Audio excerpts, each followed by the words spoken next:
नमस्कार, स्वागत है आपका इंडिया वॉच में। खबर दिन भर लेकर मैं हूं आपके साथ मिर्जा शाकिर अली में। चलिए बुलेटिन की शुरुआत करें। अमेरिका के वॉशिंगटन राज्य में दो नकाबपोश हथियारबंद डकैतों ने एक स्टोर में 26 वर्षीय भारतीय व्यक्ति की गोली मारकर हत्या कर दी। यकीमा शहर के एएमपीएम गैस स्टेशन के स्टोर पर एक लिपिक का काम करने वाले विक्रम जारियाल काउंटर पर बैठे थे, तभी दो नकाबपोश आए, वहां पहुंचे और स्टोर को लूटने लगे। इसके बाद हमलावरों ने उन पर गोली चला दी। जारियाल को अस्पताल ले जाया गया, लेकिन वहां उनकी मौत हो गई। जारियाल पंजाब के होशियारपुर जिले के रहने वाले थे और 1 महीने पहले अमेरिका गए थे। विदेश मंत्री सुषमा स्वराज ने उनकी मौत पर दुख जताया है। सुषमा ने कहा कि मैं भारतीय दूतावास को हर संभव सहयोग के लिए कह रही हूं। पुलिस मामले की जांच कर रही है।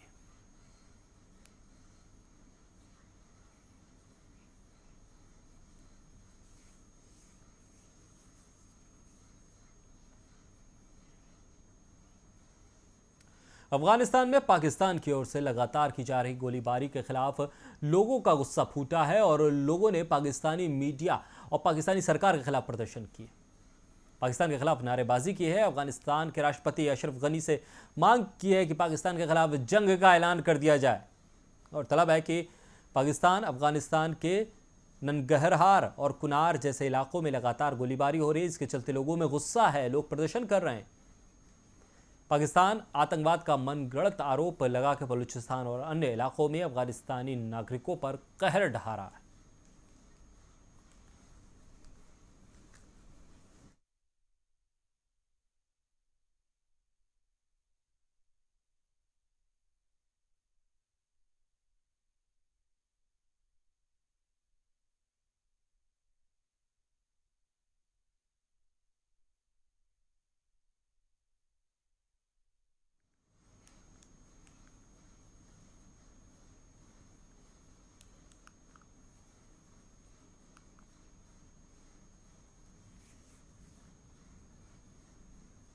नोबेल शांति पुरस्कार विजेता मलाला यूसुफजई का चयन संयुक्त राष्ट्र के शांति दूत के रूप में हो गया है। यह विश्व की किसी नागरिक को संयुक्त राष्ट्र प्रमुख की ओर से दिए जाने वाला सर्वोच्च सम्मान है। संयुक्त राष्ट्र के प्रवक्ता स्टीफन दुजारिक ने इसका ऐलान किया है। उन्होंने कहा कि मलाला दुनिया भर में लड़कियों की शिक्षा को बढ़ावा देने के लिए काम करेंगी। आधिकारिक तौर पर एक समारोह में मलाला को जिम्मेदारी दी गई है। आपको बताया कि 19 वर्षीय मलाला यूसुफजई पश्चिमोत्तर पाकिस्तान में सभी बच्चों को शिक्षा के अधिकार के लिए अभियान चला रही थी।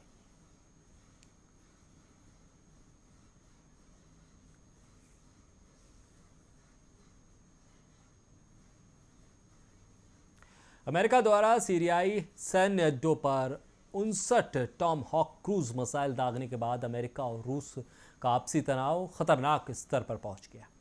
मिसाइल अटैक किए जाने का सबसे ज्यादा असर अमेरिका और रूस के संबंधों पर पड़ा है। विश्व की ये दो बड़ी महाशक्तियां हैं, इसमें सैन्य टकराव की स्थिति पैदा होती दिख रही है। रूस ने अमेरिका के साथ अपना हॉटलाइन संपर्क भी काट दिया है। इस हॉटलाइन का इस्तेमाल करके ही रूस और अमेरिका सीरिया में सीधी भिड़ंत से बचने के लिए अपनी अपनी सैन्य कार्रवाई के बारे में एक दूसरे को सूचित करते रहे।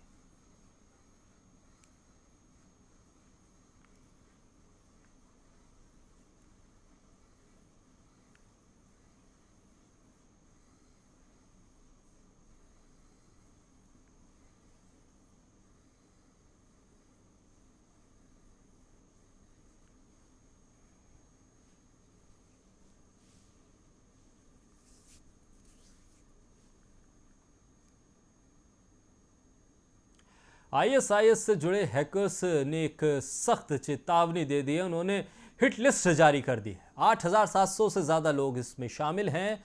इस सूची में अमेरिका के लोग हैं, ब्रिटेन के हैं और ऑनलाइन पोस्ट किए गए एक वीडियो में अकेले हमलावरों ने साक्ष्यों पर हमला करने का आह्वान कर दिया है। उन्होंने कहा है कि सिंगल पॉइंट टारगेट किए जाएं। ये वीडियो करीब 6 मिनट का है और इस वीडियो की शुरुआत अमेरिका को चेतावनी देने से होती है।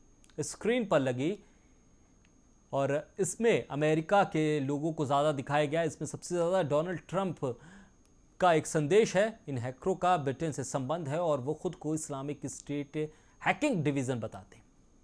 उन्होंने अमेरिका के 70 से अधिक सैन्य कर्मियों के नाम, पते और तस्वीर पब्लिश कर दी हैं। 8,700 लोगों के नाम है, एक लंबी लिस्ट है।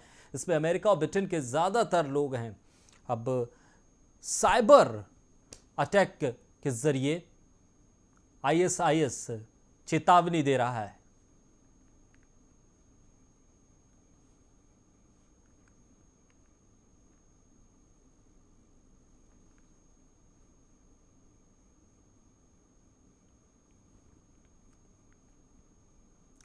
अमेरिका में दोस्तों के जरिए बनाए गए मजाक ने एक बच्चे की जान ले ली।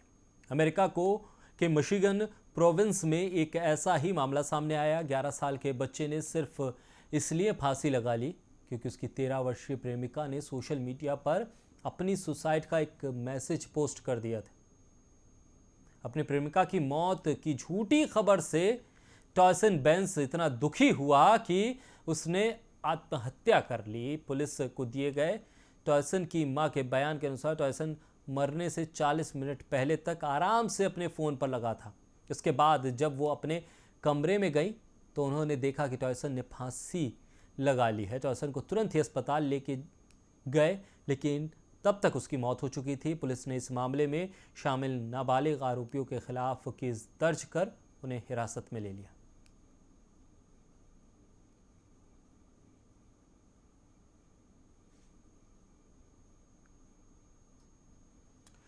ट्विटर ने अमेरिकी सरकार के खिलाफ मुकदमा दायर कर दिया है और मुकदमा करते हुए अदालत से समर्थन मांगा है। ट्विटर ने अमेरिकी सरकार को उन ट्विटर उपभोक्ताओं की जानकारी मुहैया कराने से इनकार कर दिया है। इसके बारे में प्रशासन का दावा है कि वो असहमति व्यक्त करने वाले संघीय कर्मचारी हैं। ट्विटर ने मुकदमा दायर किया था। इसमें यह खुलासा किया गया है कि गृह सुरक्षा विभाग और अमेरिकी सीमा शुल्क एवं सीमा सुरक्षा ने ट्विटर के अकाउंट चलाने वाले यूजर की जानकारी मांगी थी। अकाउंट संचालक अमेरिकी राष्ट्रपति डोनाल्ड ट्रंप के प्रशासन की लगातार आलोचना कर रहे थे। ट्रंप विरोधी यूजर्स की जानकारी हासिल करने की सरकार की कोशिशों को ट्विटर ने खारिज कर दिया।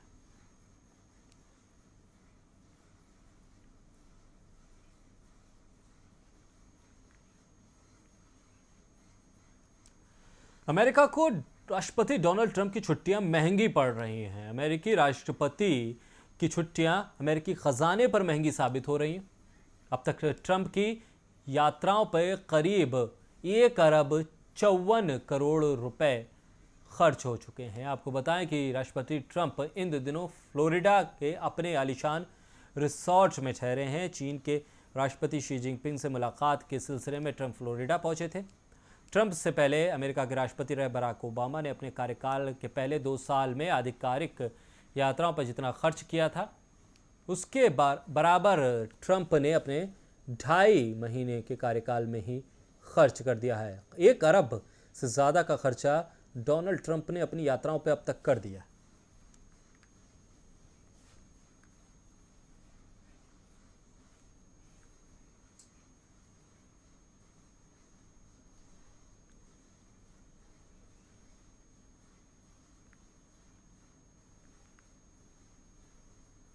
पाकिस्तान के राष्ट्रीय सुरक्षा सलाहकार नासिर जानजुआ ने पाकिस्तान को वैश्विक आतंक के केंद्र में एक खतरनाक देश बताने वाले नज़रिए को खारिज कर दिया है। उन्होंने कहा है कि ये हनीमून रिसोर्ट वाला खूबसूरत देश है। जानजुआ ने कहा है ये दुर्भाग्यपूर्ण है कि तथ्यों का पता लगाए बिना पाकिस्तान पर आरोप लगाए जा रहे हैं। जानजुआ ने कहा कि विश्व को लगता है कि हम अफगानिस्तान में हस्तक्षेप कर रहे हैं और हमारी अर्थव्यवस्था लड़खड़ा चुकी है। तालिबान को लेकर हम दोहरा खेल खेल रहे हैं। पाकिस्तान की परमाणु संपत्ति सुरक्षित नहीं है, जो कि गलत है।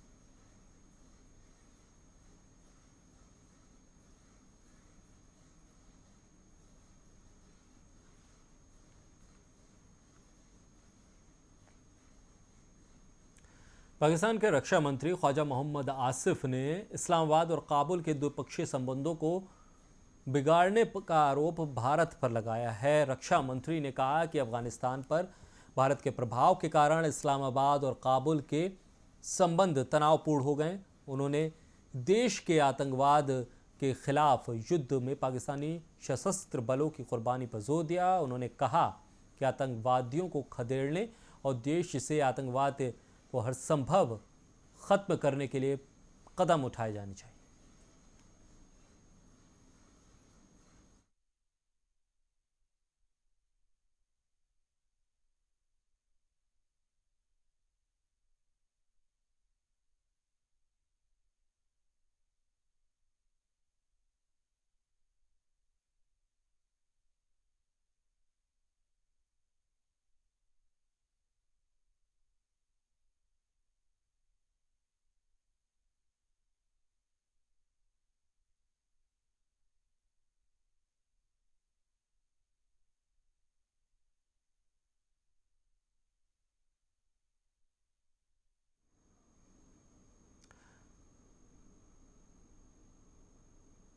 चीन के शानडोंग गोल्ड माइनिंग कंपनी ने अर्जेंटीना के वेल्डेरो सोना की खान में 50% हिस्सेदारी ली है। बैरल गोल्ड कॉरपोरेशन को $96 करोड़ का भुगतान किया गया है। चीन के शानडोंग प्रांत की राजधानी जिनॉन में इस समझौते पर हस्ताक्षर हुए हैं। शानडोंग गोल्ड द्वारा जारी बयान के अनुसार ये खनन के क्षेत्र में दो दिग्गज कंपनियों के बीच का पहला सहयोग है। जानकारी के अनुसार इसके बाद के अगले कदम के रूप में दोनों कंपनियां पास्कुआ लामा परियोजना सहित एल इंडिको गोल्ड बेल्ट पर शोधन करने के लिए कार्य समूह की स्थापना करेंगी। ये गोल्ड बेल्ट चिली और अर्जेंटीना की सीमाओं के बीच फैली हुई है।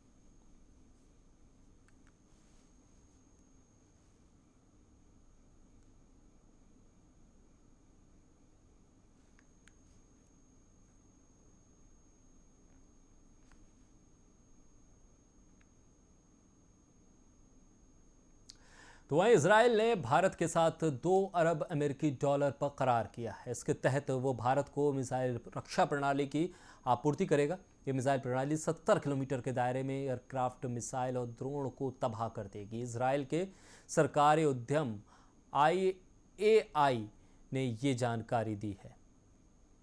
उन्होंने कहा है कि भारत को मध्य श्रेणी के तहत से सतह से हवा में मार करने वाली उन्नत मिसाइल प्रणाली की आपूर्ति के लिए करीब $2 अरब का उसका सबसे बड़ा रक्षा ठेका मिला है। IAI ने कहा कि इसके साथ ही वो लंबी दूरी के हवाई और मिसाइल रक्षा प्रणाली की भी आपूर्ति करेगा।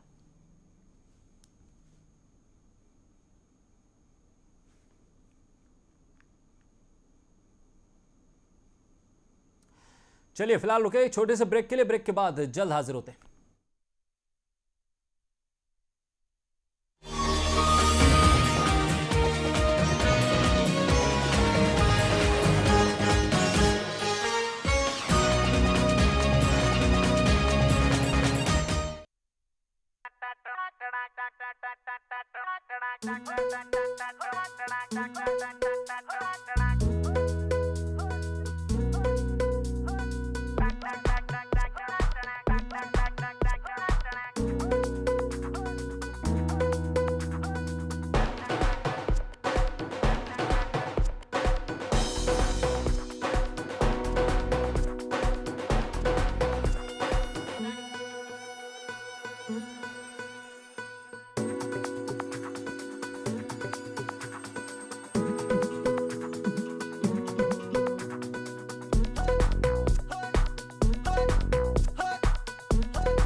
कहते हैं सुख संपत्ति की देवी लक्ष्मी वहीं बसती है जहां स्वच्छता रहती है।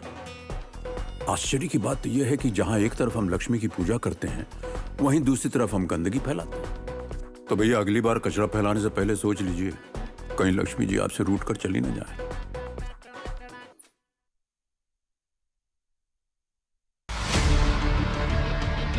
खबरों के कारोबार से दूर, किसी का पक्ष न किसी से बैर। हर खबर पर गहरी नजर, जुड़ी हो आपसे, सभी से जिसका है सीधा सरोकार। देश और समाज में बदलाव का एक नजरिया। आपका अपना न्यूज चैनल इंडिया वॉच।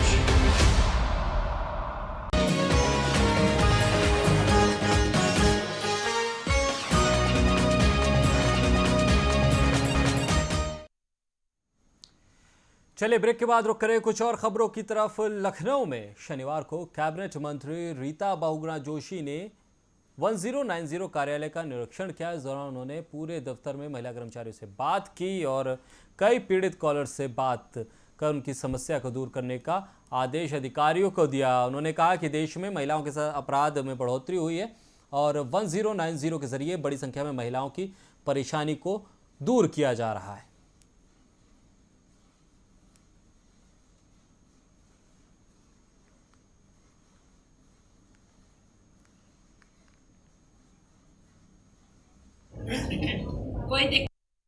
आखिर ये जो व्यवस्था है, इसके जरिए से हम कैसे अपराध को रोक सकते हैं, इस पर हम विचार विमर्श कर रहे हैं। बहुत सारी बातें आज हमने जानकारी भी प्राप्त की है और मुझे लगता है कि 1090 को भी और मजबूत करने की आवश्यकता है और इसके जरिए से, इसके माध्यम से महिला सुरक्षा पे काम करने की और संभावनाएं हैं, ताकि हमें भाई एंटी स्क्वाड ना बनाना पड़े, रोज थानों में फोन ना करना पड़े कि भाई तुम इनकी कंप्लेंट दर्ज क्यों नहीं कर रहे हो। तो चलिए, सरकार बनने से पहले 1090 पर तीखे हमले करने वाली रीता बहुगुणा जोशी अब उसी का जायजा लेने पहुंची हैं और कहती हैं कि कानून व्यवस्था इससे दुरुस्त होगी। चलिए, राजनीति अलग अलग रंग हैं। रुक करेंगे आगे। उत्तर प्रदेश में प्रधानमंत्री नरेंद्र मोदी की महत्वाकांक्षी स्टार्टअप और स्टैंड अप इंडिया कार्यक्रम की गति देने के लिए दिव्यांगों और स्वरोजगार सृजित योजना के तहत smart mobile phone water ATM का लखनऊ में शनिवार को शुभारंभ किया। नगर निगम मुख्यालय में आयोजित कार्यक्रम में मुख्य अतिथि प्रदेश सरकार के नगर विकास मंत्री सुरेश खन्ना ने इसका उद्घाटन किया है। विशिष्ट अतिथि के तौर पर भारतीय जनता पार्टी के प्रदेश उपाध्यक्ष JPS राठौर, केंद्रीय दिव्यांग आयोग के मुख्य आयुक्त डॉक्टर कमलेश कुमार पांडे मौजूद रहे। इस योजना का उद्देश्य दिव्यांगों को सम्मानजनक स्वरोजगार और स्टार्टअप को प्रोत्साहित करना है। मोबाइल वाटर एटीएम से 2 रुपये में 250 ml जबकि 5 रुपये में 1 लीटर शुद्ध ठंडा पानी मिलेगा।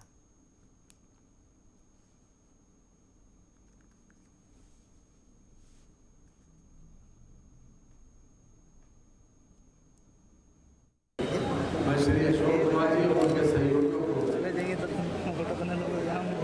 नमन करता हूँ कि उन्होंने दिव्यांगजनों के लिए, उनके पुनर्वास के लिए, उनको सम्मानपूर्वक जीवन यापन करने के लिए एक अभिनव योजना का शुभारंभ किया। आज आपके समक्ष उन लोगों को प्रमाण पत्र और एक चाबी भेंट की गई। ये एक बहुत अच्छा कार्य है। दिव्यांगों के प्रति सहानुभूति रखना, दिव्यांगों को अपने पैरों पर खड़ा होने के लिए मार्ग प्रशस्त करना, उनको सहयोग करना, ये सही मायने में एक सच्ची समाज सेवा की श्रेणी में आने वाला कार्य है। सम्मान मिला है मंत्री जी के द्वारा, प्रधानमंत्री जी के द्वारा। इसके बाद हम क्या कहना चाहते हो, तुम्हें क्या लगता है कि अपना रोजगार कैसे चलाओ? कैसे गाड़ी मिली है, हम रोजगार करने के लिए हम लोग इसमें बड़ी मेहनत करेंगे और अपने घर परिवार का खर्चा चलाएंगे। आज जो तुम्हें सम्मान मिला है, रोजगार दिया गया है, अब क्या लगता है कि आगे चल के तुम अपने और अपने परिवार का पालन पोषण कर सकते हो? जी बिल्कुल, एक अच्छा ही अवसर मिला है जिससे हम अपने जीवन पालन के लिए बहुत अच्छा काम कर सकते हैं। उत्तर प्रदेश के प्रतापगढ़ में पैक्सफेड से संबंधित इंजीनियर अतुल श्रीवास्तव की मिलीभगत से करोड़ों रुपए की कीमत से बने मॉडल स्कूल बेकार पड़े हैं। वजह है घटिया सामग्री का इस्तेमाल और इसकी वजह से शिक्षा विभाग इन इमारतों को लेने के लिए तैयार नहीं है। 100 बेड के 2 अस्पताल भी बेकार पड़े हैं। इंडिया वॉच की टीम ने इस खबर को प्रमुखता से दिखाया। उसके बाद खुद कैबिनेट मंत्री मोती सिंह ने कार्रवाई की बात कही।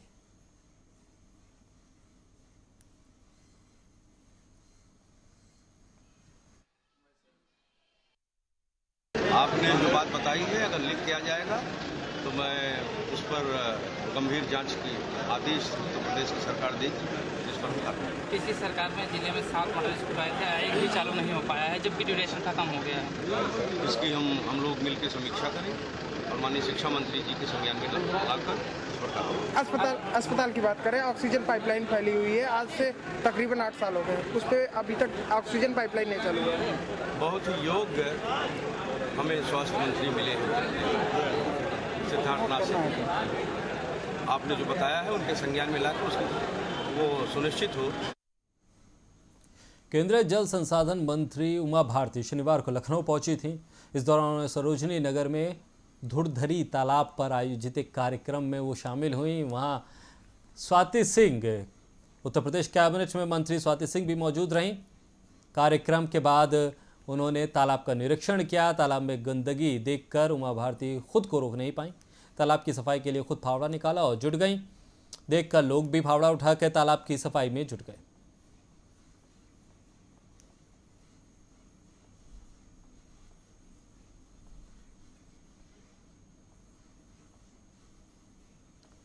चले खबर बस्ती से, जहां अस्पताल में इलाज के अभाव में एक महिला की मौत बताई जा रही है। उसके बाद उसके परिजनों ने हंगामा किया, सीएमएस और इमरजेंसी स्टाफ को मारा। आरोप एक फार्मासिस्ट पे भी लगा है और सिद्धार्थनगर बीजेपी के जिला महामंत्री पर मारपीट का भी आरोप लगा। डॉक्टरों की तहरीर पर फार्मासिस्ट और 4 लोगों पर मुकदमा दर्ज हो गया और डॉक्टरों का कहना है कि अगर गिरफ्तार नहीं किया गया तो स्वास्थ्य सेवाओं को रोक दिया जाए।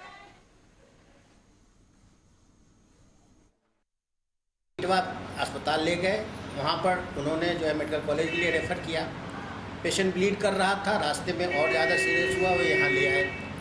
यहाँ डॉक्टर का कहना है कि वो गैस कर रही थी, मैंने मरने की ही स्थिति में थी। उन लोग जो कर सकते थे वो कर रहे थे, इसी बीच में एक्सपायर कर गई। वो लोग दबाव बना करके डॉक्टर से डेथ सर्टिफिकेट लेना चाह रहे थे और उसी के क्रम में SIC ये CMS को भी जो है मारा पीटा, अस्पताल में बवाला किया, जिसके लिए प्रशासन आई।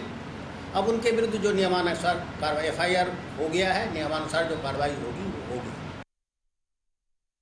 एक मरीज जो कि सिद्धार्थनगर का बताया जाता है, उस महिला को लेकर के लोग आए गंभीर अवस्था में, जबकि वो पेशेंट गैस्ट्रिक कंडीशन में था और बिल्कुल मरणासन था। इन लोगों ने बताया कि उसकी कंडीशन बहुत ही ख़राब है और बहुत ही मुश्किल है बचाना। फिर भी हमारे जो वहाँ तैनात डॉक्टर और कर्मचारी थे, उन्होंने काम शुरू किया। उन लोगों ने फ़ौरन गाली गुफ्ता देते हुए ये कहना शुरू किया कि साले फ़ौरन अगर हमारे मरीज़ को कुछ हो गया तो तुम लोगों को एक भी नहीं छोड़ूंगा और इस अस्पताल को श्मशान घाट बना दूंगा। बिजनौर पुलिस को उस वक्त एक बड़ी सफलता हाथ लगी जब क्राइम ब्रांच की टीम ने एक सूचना के आधार पर तस्करी की जा रही हरियाणा और पंजाब राज्य की शराब के अंतर्राज्यीय गिरोह के एक तस्कर को गिरफ्तार किया। पकड़े गई शराब की कीमत 50 लाख रुपए बताई जा रही है।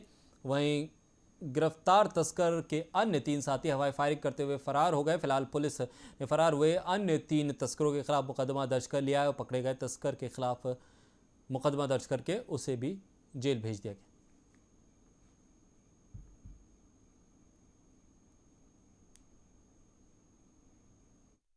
ये हमारे यहाँ स्वाट की टीम और थाना नांगल की टीम सूचना पे उन्होंने रात एक बड़ा ट्रक पकड़ा हुआ है, जिसमें अंग्रेजी शराब की बोतलें पंजाब से लाई गई थी और ये ट्रक सहित इसकी अनुमानित कीमत करीब 70 लाख रुपए है और इसमें एक व्यक्ति गिरफ्तार किया गया है और कुछ अन्य व्यक्ति थे जो इसको मंगवाने में शामिल थे, उनको इस केस में वांटेड किया गया है। इन व्यक्तियों को जो बाकी शेष है उनकी गिरफ्तारी सुनिश्चित की जा रही है। सारा माल रिकवर किया गया है। पीलीभीत में भालू के हमले से एक किसान घायल हो गया। मामला मरौरी ब्लॉक का है, जहां भालू ने एक किसान पर हमला किया। तस्वीरों में आप साफ देख सकते हैं किस तरीके से ये भालू इस किसान को घेरे हुए है और किस तरीके से ये हमला कर रहा है। बुरी तरह से किसान घायल हुआ है, अस्पताल में इसे भर्ती कराया गया है जहां इसका इलाज चल रहा है। आप तस्वीरों में साफ देख सकते हैं किस तरह से भालू ने अपनी पकड़ में इस किसान को ले लिया है और बुरी तरह से छटपटा रहा है किसान। तस्वीरें विचलित कर सकती हैं आपको, लेकिन ये तस्वीरें हैं जो पीलीभीत से आई हैं। ये तस्वीरें आपको विचलित कर सकती है, लेकिन किस तरीके से भालू ने एक किसान को अपनी गिरफ्त में लिया। शुक्र ये रहा कि इस किसान को बचा लिया गया है और इसका इलाज अभी अस्पताल में चल रहा है। घायल हालत में इस किसान को अस्पताल में भर्ती कराया गया है।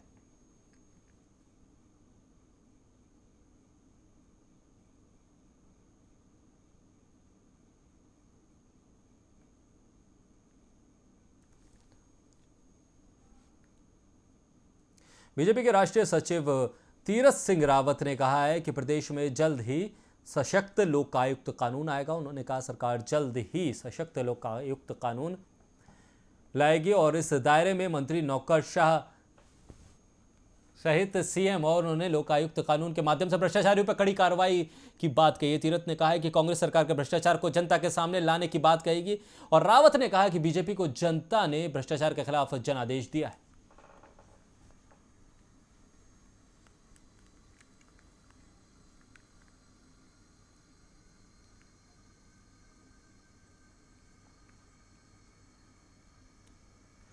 तो इस बुलेटिन में फिलहाल मेरे साथ इतना ही। देश और दुनिया की तमाम खबरों के लिए देखते रहिए आप इंडिया वॉच।